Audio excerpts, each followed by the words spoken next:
लड़की हुई है भाई और बहनों।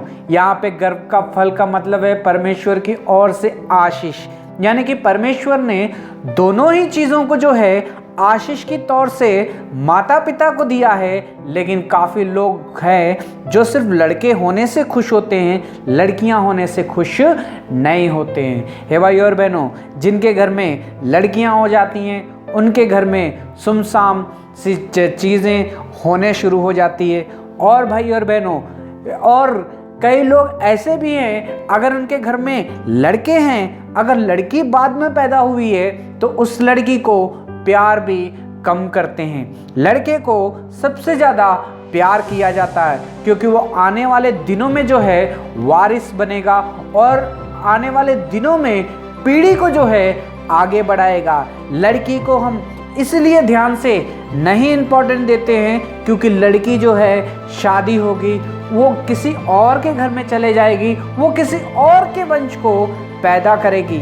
माता पिता सोचते हैं इसे पढ़ाएंगे तो हमें कोई फ़ायदा नहीं है, ये तो हमारे घर में रहेगी भी नहीं। तो माँ बाप जो हैं कई बार जो है अपने प्यार में भी कमी घटी कर देते हैं। लड़के को ज़्यादा प्यार दे देते हैं और लड़कियों को कम प्यार दे देते हैं। हे भाई और बहनों, लड़कियों के लिए जो है जो कुछ कपड़े मिलते हैं वो उसे दे देते हैं, लड़कों के लिए स्पेशल कपड़े खरीदे जाते हैं। हे भाई और बहनों, जब लड़कियों का टाइम आता है तो उनके लिए स्कूल भी अलग किए जाते हैं, पर लड़कों के लिए स्पेशल स्कूल किए जाते हैं। हे भाई और बहनों, अगर कुछ भी करना हो तो अपने बेटे के लिए पहले सोचा जाता है और बेटी के लिए बाद में सोचा जाता है। हे भाई और बहनों, परमेश्वर ने गर्भ के फल में कोई भी चेंज नहीं किए।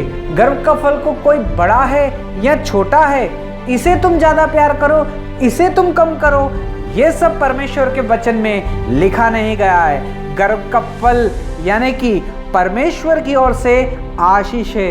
लड़की हो या लड़का हो, कोई ये तो है, ये माता पिता के लिए ये दोनों ही आशीष है। तो भाई और बहनों, आज परमेश्वर इस वचन के साथ आपसे बात कर रहा है। जब आपको गर्भ का फल हुआ तो आपको जब परमेश्वर ने गर्भ का फल दिया तब आप खुश थे।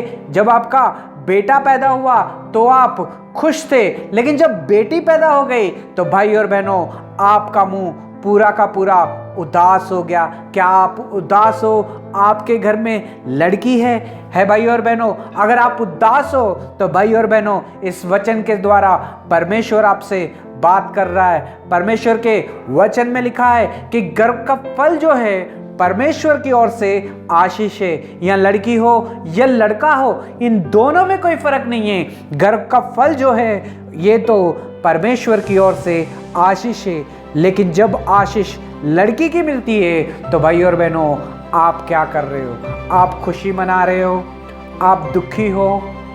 आप परेशान हो गए हो कि मेरे घर में लड़की आई है?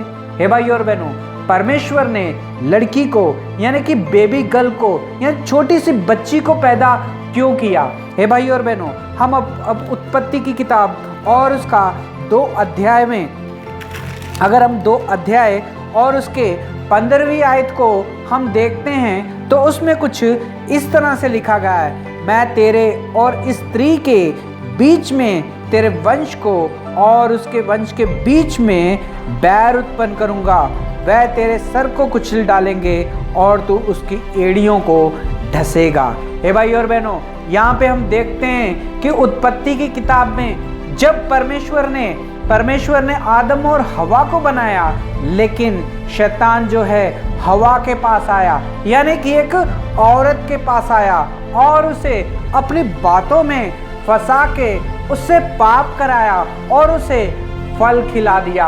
हे भाई और बहनों, क्योंकि वो भोली थी, बातों में आ गई शैतान की। हे भाई और बहनों, वो स्त्री ही थी, लेकिन परमेश्वर ने उसी टाइम पे स्त्री को एक आशीष भी दी और उसे आशीष दे के कहा कि आज के बाद जिसने तुझे भरमाया है, जिसने तुझे पाप में गिराया है, लेकिन अब से उसी के बच्चे जो है तेरे एड़ियों को यानी कि अपने पैर से जो है कुचल डालेंगे तेरे फन को। यानी कि भाई और बहनों, परमेश्वर ने औरत के जरिए ही जो है गर्भ का फल दिया। और जब गर्भ का फल जो है औरत के द्वारा आता है तो एक बच्चा उत्पन्न होता है। जो बच्चा उत्पन्न होता है ये परमेश्वर की आशीष है। और वही आशीष का जो बच्चा जब बढ़ के बड़ा होता है तो भाई और बहनों वही है जो शैतान के सर को जो है कुचलेगा। यानी कि परमेश्वर ने उसकी गर्भ को जो है आशीष दी। एक लड़की की